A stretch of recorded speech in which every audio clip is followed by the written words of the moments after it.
Hello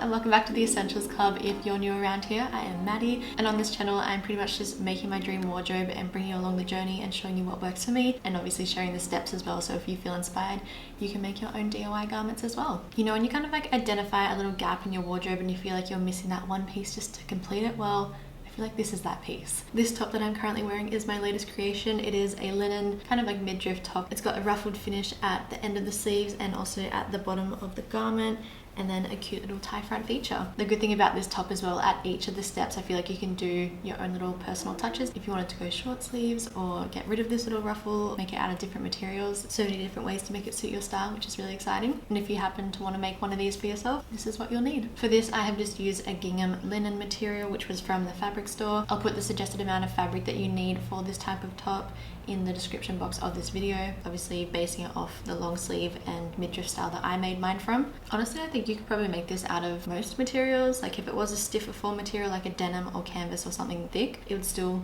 probably sit nicely, maybe be a bit boxy around here. Otherwise, if you go for something lightweight like your linens, cottons, satins, silks, I don't know, things like that, that would also come up really nice. As this is a self-drafting process, you'll also need a reference shirt, which we'll use as a guide to trace around and make the panels for this top. Ideally go for something that isn't too loose, as this is a bit of like a hugging fit. So when it comes to that step of tracing around the top, I will talk about the extra seam allowances to get it to the right fit. You will also need some elastic. I would go for kind of like a thicker amount for your wrists, so maybe 1/2 inch to 1 inch thickness, and obviously just enough to fit around where your sleeves finish, so make sure you get enough for both wrists. And then you'll also need some elastic to go around your waist area, probably like 1/4 inch or 1/2 centimeter thickness elastic. For each of these, just measure the areas and then add 1 inch minimum for some seam allowance. Once you have all those materials, you'll then just need some fabric scissors, some matching thread to your material, some fabric chalk, some measuring tape, and then of course just your trusty old sewing machine. So that's everything you'll need to make this top. Before we jump into the steps of bringing this to life, I just want to say a massive thank you to the sponsor of today's video, which is Skillshare. If you're not familiar with the incredible resource which is Skillshare, then let me introduce you to them. Once you join their online growing community of eager learners and teachers, you'll then have access to thousands of inspiring classes where you can explore new skills, deepen existing passions, and get lost in creativity. Over the past year, I have loved being able to build upon my personal interests, and in particular lately, I've been really enjoying Andy J. Pete's class on finding your style and how to unlock your creative identity. As a graphic designer also myself, I find that it's just so easy to get caught up and influenced on all the trending things online, and then to lose a sense of what your actual personal style is. Like, I love how Andy has provided exercises and guidance of how to reconnect with the types of design briefs that truly excite me. And if you're also a creative and curious soul, then make sure you jump on the offer below, where the first 1,000 of my subscribers to click the link in the description will get a 1-month free trial of Skillshare, so you can start exploring your creativity today. Thanks again to Skillshare, and now time to jump into making this top.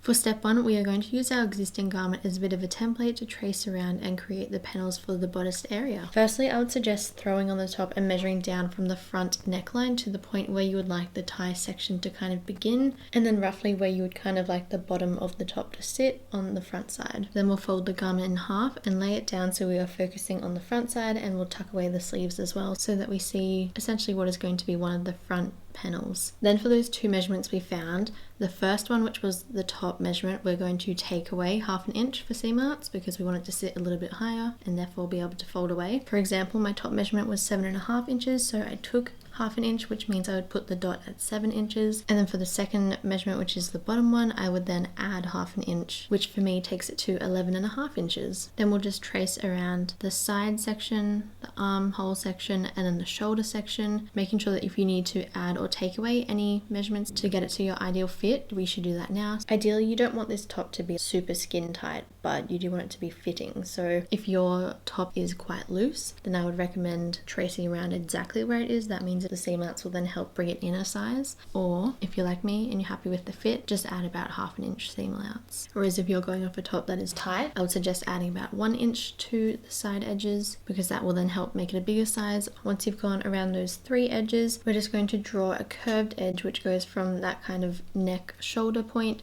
down to that first dot that we put in. Then from the center point, we are going to continue measuring outwards to create the section that will be the tied up effect. I wanted mine to be quite a dramatic effect, so from there I measured out 15 inches. If you want to use that as a guide, you can, otherwise you can measure out how far you would like yours to be. For this outer edge, we want it to be a smaller height than what it is at the center point that we started from. Ideally make this height around 2 inches and center it between this section. So therefore when I measure from the top dot of the main area to the top dot of the outer edge, it kind of goes on an angle and vice versa down the bottom. Once you've drawn both of those angles, you can then finish it off with a little semicircle, and that is one panel ready to cut out. Then grab your fabric scissors and we will cut out this first piece. We'll then just use this as a template to cut out the second piece. So if you have a good and bad side of the fabric, make sure that you lay this first piece good sides facing down to the fabric and trace around it for the second front piece. That way they will be mirrored versions of each other. That means we then have the two front pieces. We then just need to cut out the back piece. So again, grab your reference shirt and we'll lay this down so that we are focusing on the back side. And I like to just sometimes grab the front pieces and make sure that the width of the top shoulder section and the height of the side seams are all matching, just so it makes life a little bit easier later. Grab your fabric chalk, add any seam allowance where need be, and then ideally trace around one half of this to the matching height of the front pieces. Begin to cut this first half out and then fold it over and cut out the second half to create a nice symmetrical back piece. And then lastly, we are just going to create some facing for those tie sections, because that creates a nicer finish rather than double folded hems around all of these edges, as you will see the undersides of it. So again, grab our front pieces and we will lay them down good sides facing, and from those center dot points that we created, we're going to cut out a mirroring piece of this section, making sure to add 1 inch of seam allowance to that straight edge that we cut. Then just make sure to repeat that for the other front side, and that means we can jump into starting to assemble this number. Start off by creating those double folded hems on the straight edges of the facing. So ideally create a double fold, which is about 1/2 inch or 1 centimeter, and then just sew straight across there. Of course, making sure that you are folding this towards the bad side of the material. We'll then lay these good sides facing onto their matching front pieces and just sew entirely around the border so that they are joined onto there. At the beginning and end points of this sewing line, make sure that you are using at least a 1.5 centimeter or 1/2 inch seam allowance, and you can go a bit thinner when you get towards that curved section, just to allow for double folded hems around the single pieces of fabric when it comes to that stage. So pin this in place and then just sew these together.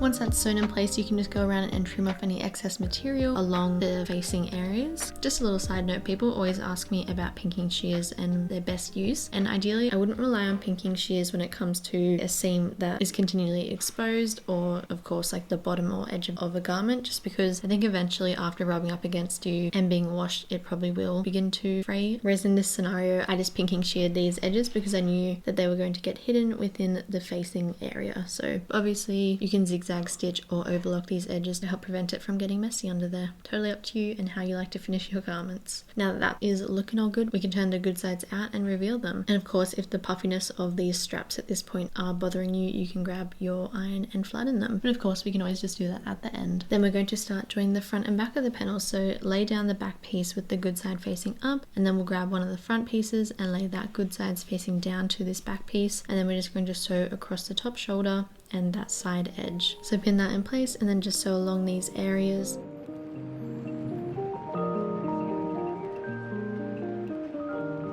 And then once that is complete, we can shift that first piece aside and again lay down the second front piece, good sides facing down, and sew across the top shoulder and that side seam. And that means our front and back is all done. Next, we're just going to focus on the insides of the garment and create a double folded hem along that neckline all the way around to the front edges, which eventually ends up meeting that facing section. Personally, I like to start double folding just around the neckline and then following the curve around to the front. Ideally for these areas, I would probably go for a smaller double folded hem, so about 1/2 centimeter or 1/4 inch for each of the folds. And then once you're happy with the placement of all that, you can then use your pins to secure this in place or even iron it. And then you can pop this on the sewing machine and sew a single line from one facing around the front chest area, over the back neckline, and around the other front area back to the front tie section.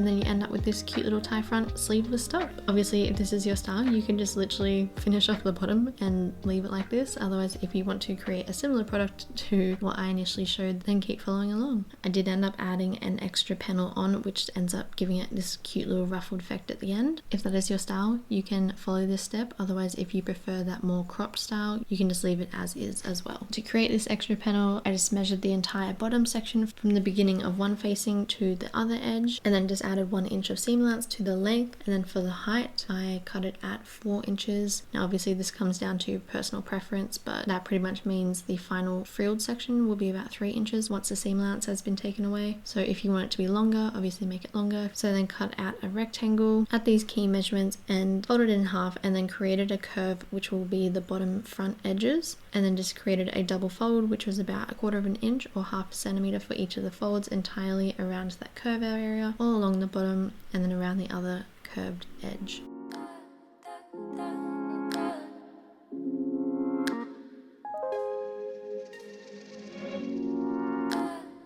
Then I found the center point of the back by measuring between the 2 side seams and the center point of the newly created panel by folding it in half, and continued pinning from this center point out to the edge, which you can see meets the point where the facing starts. And then just sewed entirely across here with at least a 1 centimeter or 1/2 inch seam allowance, and then just went back and zigzag stitched the edges to create a nice clean finish. And then it was up to the next step of adding the sleeves on. For the sleeves, we just need to fold over a bit of fabric, which is roughly the height of the armhole section, making sure if you want that puffy effect like you can see on my one, to leave about 2 inches above and below to create that extra height to gather in. Otherwise, if you don't want it to be too gathered or oversized, you can just create it to match the exact shape of the armhole. If you end up going with that oversized effect, make sure that you have got the armhole kind of centered in this area. We'll then just grab our fabric chalk and then just map around the shape. Then to figure out the length of the sleeve, you just need to measure from your top shoulder down to the final point where you want the sleeve to end. I went for quite an extended length because I wanted that effect. Once you found that point, we are then just going to add 4 inches of seam allowance, as that will help create the tunnels for the elastic, as well as allow it to join to the top and also create double hems down the bottom. Once you've got that measurement, you can then trim out the armhole section and continue down the length of the sleeve, and then you can use this first piece as a template to cut out the second piece. Again, just make sure that you have the fabric folded over, and then trim out this second piece. We're then just going to unfold one of the pieces that we've cut out and sew one line across the rounded edge of the sleeve, and this will be the line that we use to help gather it in. So make sure when you do this, you do not backstitch at the beginning or the end, as we want it to be loose. You can also loosen up the tension and create a longer stitch, which will just ultimately help us when it comes time to gathering it. Once you've sewn that line, which is as close as you can to that edge, we'll just lay it down next to the main garment, and we can begin the gathering process to kind of match the height of the point where we want to add it on.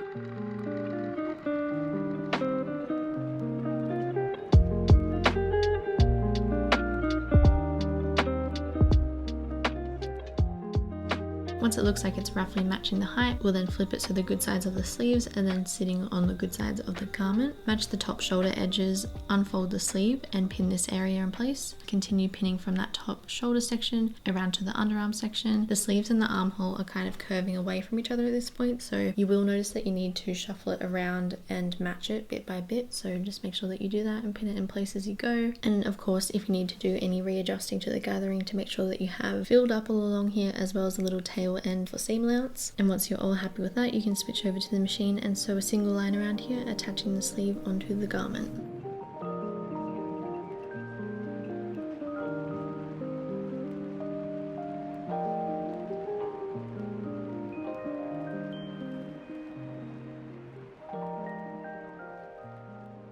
You can then have a little sneaky preview of what the sleeve is going to look like. We'll then flip the garment inside out so the good sides of the sleeves are facing each other, and we'll focus on that bottom section that we have currently got left open, and we will sew it closed. And we'll do this by starting at the underarm section and working our way to the outer edge of the sleeve. You can then just trim off any excess seam allowance and zigzag stitch or overlock these edges, and then you can also repeat this process for the sleeve hole area, and that will just help clean it up so it doesn't fall apart when we go to wash it.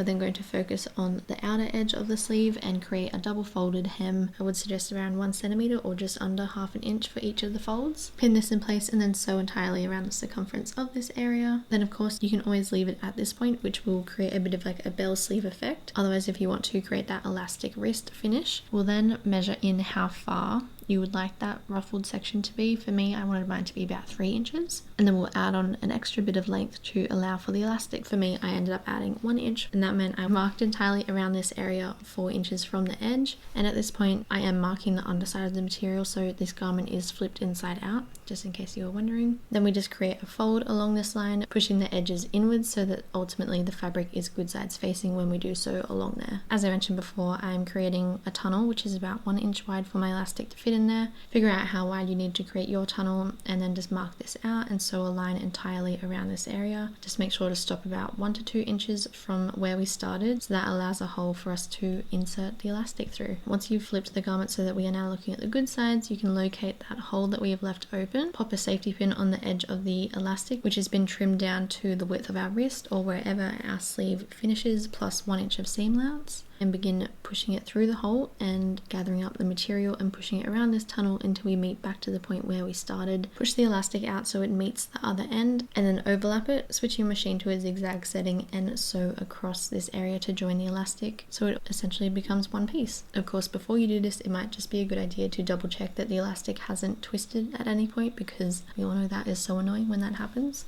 Then you can switch your machine back to a regular stitch, and then we'll just flip the garment back inside out and focus back on that line that we initially sewed and just close that gap that we left open. Then you'll notice that we have like a bit of this weird scrunchy looking thing that doesn't really sit flat. So to help, we'll then just push this gathered tunnel that holds the elastic away from the edge of the sleeve and flat onto the garment, and then we'll just sew on the very outer edge of it so this secures it onto the main panel. You will notice at this point it is gathered up, so you will need to stretch it out as you go and make it nice and flat for each section that you are sewing, but that is all good. Just take your time and work your way around there until you meet back to where you started. Then just repeat that exact process of attaching the sleeve and gathering it up for the other side, and that means you have a garment that pretty much could be done at this point. You can see it is a bit of a loose fit, so if that is your preferred style, that means that you have a finished garment ready to go. Otherwise, if you're like me and you want it to gather in a bit more around the waist, we can grab some elastic and hide this within that seam that we created. So this is where that thinner bit of elastic will come into play. So ideally go for something that is about 1/4 inch or 1/2 centimeter wide. Just measure around your waist, and that's how long we will trim the elastic. Then we'll just fold that panel that we have added under so that we are focusing on the seam layout section of this area. Again, find the center point by measuring between the 2 side seams, pop a mark in place there, and then fold the elastic to find the center point of that, pin it in place so it is sitting on top of the seam layouts, and then pin the outer edges so that they are sitting where the facing starts. And then of course you can add any more pins in between there if that helps you. And once we are on the sewing machine, we are just sewing a straight line, attaching this elastic onto the seam layout section, and we stretch it out as we go to match the length of this whole section, and you'll notice that it begins to create a gathered effect, which will ultimately help keep it nice and cinched around our waist.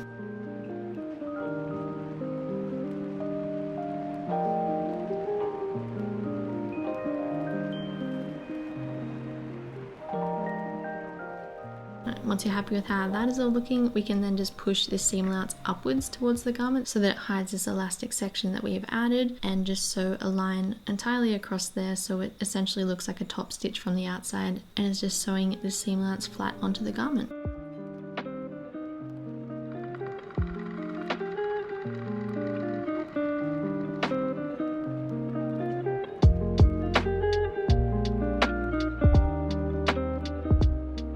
And then my friends, we have our new top all done.